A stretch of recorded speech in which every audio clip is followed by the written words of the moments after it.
Welcome, ladies and gentlemen, to my new video where we are going to be going over two of Riot's new champions in Qiyana and the reworked Mordekaiser.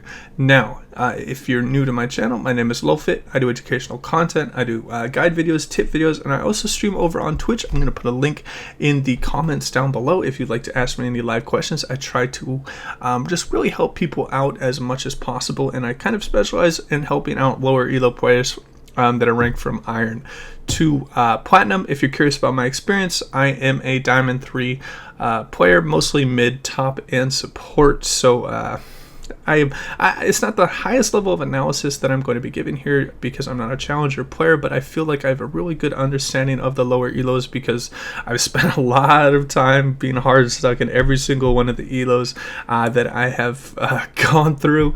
So in this video, we are going to be going over 5 different sections that I think are really going to be important in showing you guys why Mordekaiser is a superior champion at the current state of the meta for climbing out of low elo for the average player. As always, guys, if you have your own comments or if you think that Qiyana is better, I'd love to hear your thoughts down below. I'm not very it's not going to be just a, oh my god, Mordekaiser is better, you should never play Qiyana. I'm just going to emphasize different situations in where Mordekaiser is going to be superior, in my opinion, for the average player. So please keep that in mind. I know Qiyana can be a really fun champion, and usually when assassins come out, they have a very dedicated player base. So I'm not trying to flame the champion. I just really want to steer people in the correct direction when they are looking to choose different champions. And if they want to challenge, usually you might have a little bit more fun playing something like Qiyana. But if you're just looking to climb and have a fun game, I think Mordekaiser is the superior pick at the moment. So we're going to be going over win rates, we're going to be going over different itemizations, we're going to be going over ease of execution, we're going to be going over just kind of the champion's play style, and then the last one, just kind of a personal thing I'm going to be going over and why the champion just kind of irks me. So if you're curious about that, I'm going to put some timestamps where you can just skip to whichever tip that you want to go to. So without further ado, let's get right into it. All right, and getting into the win rates between the two different champions. Now, obviously win rates aren't everything, but what you have to understand when you are looking at win rates is this is the overall average and how the average player performs on that champion. And whether we like to admit it or not, most of us are average players by definition. So just understanding that can help you a little bit in the game. And Mordekaiser right now is classified as a tier 1 on OPGG and has a 51.79% win rate on Mordekaiser, which is great. This is also changed when you go into the mid lane, I think. Yeah, so we still have a 52% win rate, still a tier 1, so it's extremely just in a great spot at the moment. But what I want to show you guys is pretty stark, the differences between the new champions in the top lane. You have Mordekaiser all the way at the top, and you were scrolling down and down and down, and Qiyana is all the way at the bottom with a 39% win rate, which is so low. Now this might be due to the fact that Qiyana is going to be a little bit harder to execute. Mordekaiser's been out for a little bit longer, and she has a little bit more of a complex kit. But what you have to understand is Nico and Zoe both had pretty complicated kits, but did perform at a decent clip. Now, with Qiyana, obviously the top lane isn't going to be her best role, but so let's check out the different situations that she can be in. We're scrolling down, and there she is at the bottom, 36% win rate, another place where she's struggling, and she is in the 5th tier of jungle champions. Next up, we have mid lane. I think this is where she performs kind of the best just by a win rate perspective. In my opinion, I think she can thrive in the jungle at a decent level, but it's neither here nor there, so we are going all the way down. She is a 4th tier with a 44% win rate out of the mid lane, which is just gonna be very disheartening when you are looking to pick up Qiyana, because she has all these low win rates, and she is going to take a long time to learn. And is she really worth it? Is she really worth learning Qiyana over Zed, who's a 52% win rate and can do some really crazy thing and doesn't have a targeted dash? I don't really think so at the current state of the game right now. Also, I wanted to emphasize the win rate over the different periods with Mordekaiser being extremely strong in one of the very average game times of 30 to 35 minutes. He has a 53% win rate, being the 5th overall strongest top laner, which is very strong because a lot of the time top laners can be a coin flip lane where they are just kind of at the whims of the bot lane and which ADC is performing a lot stronger. So seeing this is a very good sign for the champion. And then also in the other kind of average game lengths of 25 to 30 and the 35 to 40, he has above a 51% win rate. And when we go over to Qiyana, I wanted to emphasize this. She is just, she struggles a lot. Really quick games. Theoretically, where assassins should thrive is where they are. People don't really have too many defensive items. She is a 34% win rate, 39% win rate, and goes all the way up to 44 at the 30 to 35 minute, but then starts falling off again. So just having a good understanding of what you're getting yourself into, I think, is very important with Qiyana, because she does struggle quite a bit with most of her win rates at this point. And that will wrap up my analysis of the win rates. Okay, and we're going to be jumping into the different itemizations between the two champions here. First up, we are going to be reviewing Mordekaiser's different item builds, and this is going to be a very, very strong item build that we're going to be looking into Mordekaiser. This is one of the reasons why I think Lissandra had so much prevalence in the meta, and playing the Aftershock Lissandra just required so many nerfs to her kit, but I think it was more had to do with the utility that you're able to gain with the Hextech Proto Belt and the Zhonya's combination. Now, the reason why this is very strong is because the Proto Belt can extend your E range and give you that bit of utility. It gives you health, ability, power, cooldown reduction for the price of a support item, which is just absolutely insane. If you look at items like a Bruiser item, is going to be like in the 3k zone. If you're going to be looking at the assassin, it's going to be a little bit more expensive than the 2500 at maybe at the 2800 or 3k item slot. So you get a very cheap build that provides you with so much utility out of the Proto Belt and provides you a stasis, which is such a strong effect in the current game. I think that Zhonya's is probably one of the strongest items in the current meta. Just being able to provide you with armor, ability, power, cooldown reduction, and a stasis is just a extremely strong build. And with Mordekaiser, you are able to go more forgiving builds. You're able to go defensive boots, which are going to really help you get what you need out of the team fights. And then also items like Rylai's that are also very, very cheap are going to provide you with a lot, giving you a slow on your Proto Belt missiles, and then also giving your Q and E a little bit more utility. They just all work so well together. And then also they have the Doran's Shield starting item, which is pretty, it is very nice when you get into lanes that you might be getting poked out a little bit and providing quite a bit of sustain. So Mordekaiser just has an amazing amount of just different itemizations that he can go that provide him with so much and just puts him in such a strong spot in the current meta.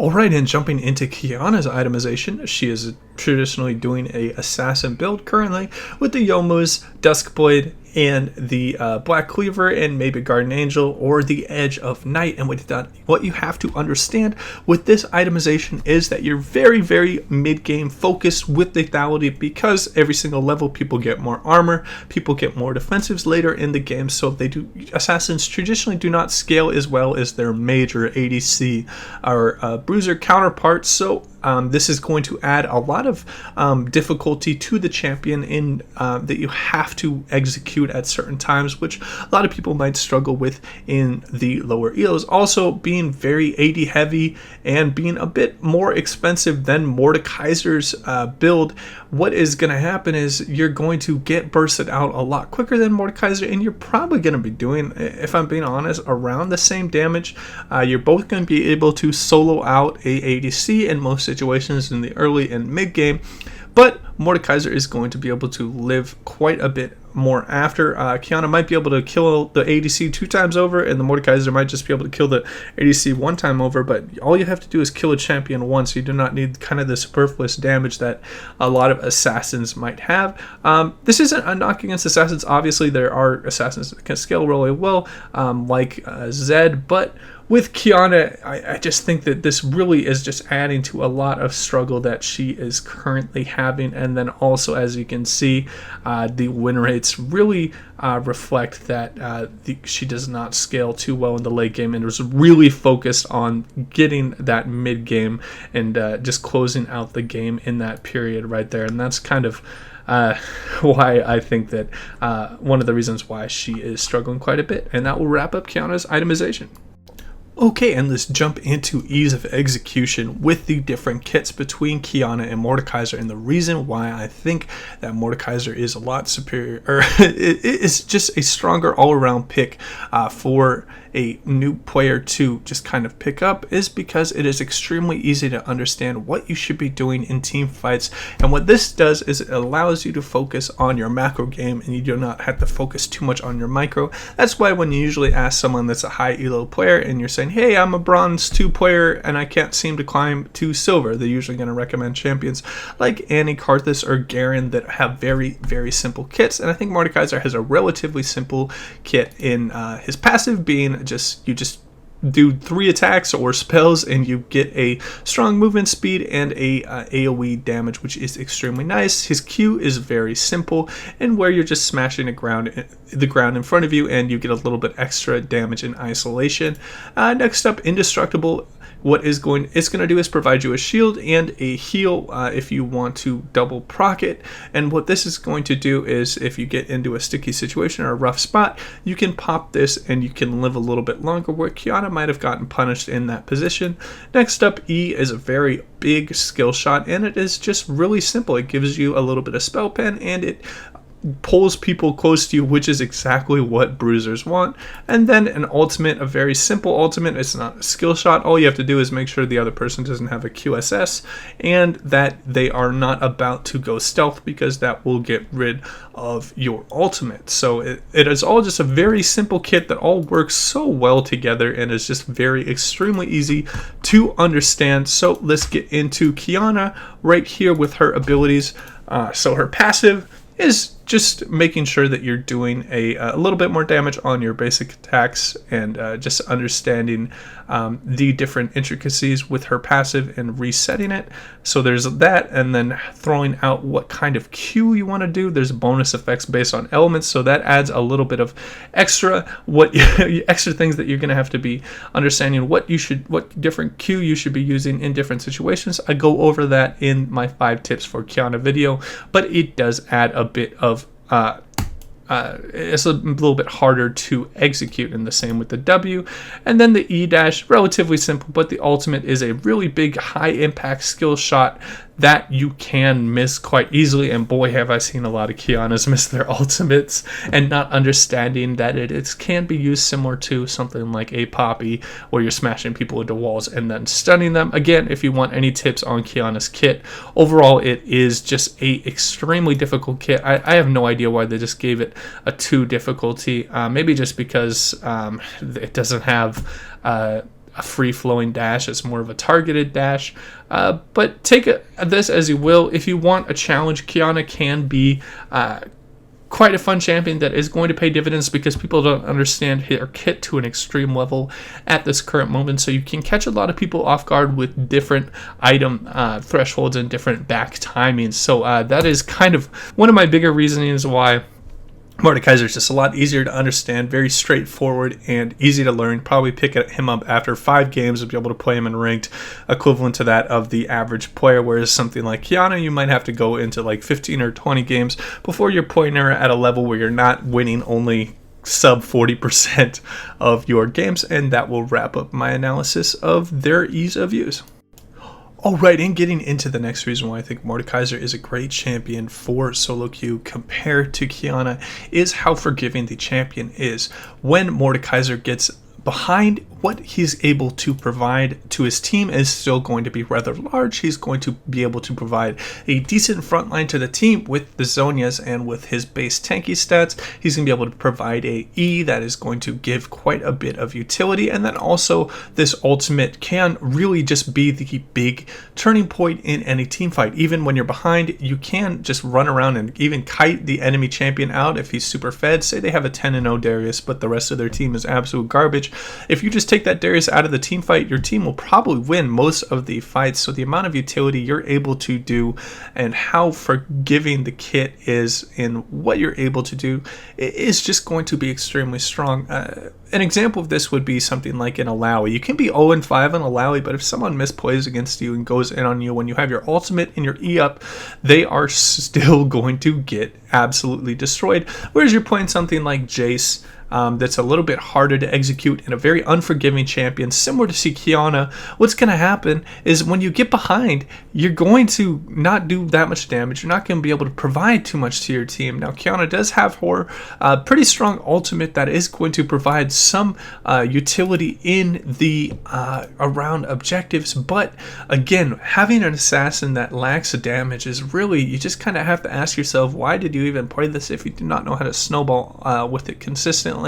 So Qiyana is a big feast or famine champion where you're either going to be dominating the game or you're pretty much going to be quite useless to your team, and people are going to be kind of trolling you and flaming you quite a bit in your game. So be prepared for that when you are playing Qiyana. Is just try and really get a strong hold of the early trades. Again, I went over those in the my Qiyana video that I'm going to link down below, but just be prepared when you go Qiyana that you are a feast or famine champion. Whereas when you play Mordekaiser, you're always going to be quite useful to your team. And that will wrap up this tip. Alright, and for the final reason, it is going to be a little bit different. This isn't going to really have to do too much with the game. It's just personal kind of annoyance. I just really can't stand kind of this character's quotes and this character's voice lines and the character's like overall persona. And I think it is rather forced. And I think one of the reasons behind this, if you guys don't want to listen to any kind of like political stuff, just stop now. But I thought it was a very funny timing for this champion. If you didn't know that Riot had a big walkout because they have some how should I put it? Let's just go over this. Forced arbitration and sexist culture, so they are having a little bit of issues with the woke brigade and with Twitter blue check marks. So just understanding that, it did not surprise me at all that they had a POC Empress of the Elements released, but there's absolutely nothing wrong with that. But the one thing that I think that is just really over the top and just gets to the point of absurdity is these people that wrote the voice lines. I think that they kind of struggle to write the lines for a ruler, and she just comes off as kind of a spoiled brat. If you just want to read some of these voice lines and listen to some, they can just be quite irritating. So when you're playing Qiyana, be prepared for some very cringe-worthy voice lines. Here we go. I'm going to do some of the worst ones. Some people are just born better, I guess. I'm not arrogant. Oh god, they just get so bad. And it's just very condescending, very just like, I'm better than everything else around me, which can work. I mean, if you're like a fan of like Ezreal's voice lines, for example, he's very cocky, but Qiyana, I think, just takes it to a whole nother level. She even has different things where she attacks like different like cultures within the storyline. Like, she says certain things against Shuriman, she says certain things against Piltover champions, so it's kind of silly. And I don't know why I let some of these voice lines get under my skin, but I just really didn't enjoy any of the stuff she's saying. But usually it's pretty, it can add a bit to the game when the voice lines, I think, are pretty good. But I recommend, if you do not enjoy kind of like forced political correct culture, you probably will not enjoy too many of these voice lines that Qiyana does. Yep, that's going to wrap it up. That's going to be my final reason why I think Mordekaiser is a little bit better than Qiyana as a champion, because he just kind of sticks with death and being the king of death, and Qiyana is just kind of this weird spoiled brat character that's, I think, overall... I think Riot might be pandering a bit to a certain subsection of people, maybe Kotaku writers, with these different voice lines on the champion. Yeah, that's going to wrap up my video. If you guys enjoyed the content, please remember to hit that like button and subscribe. And as always, take it easy.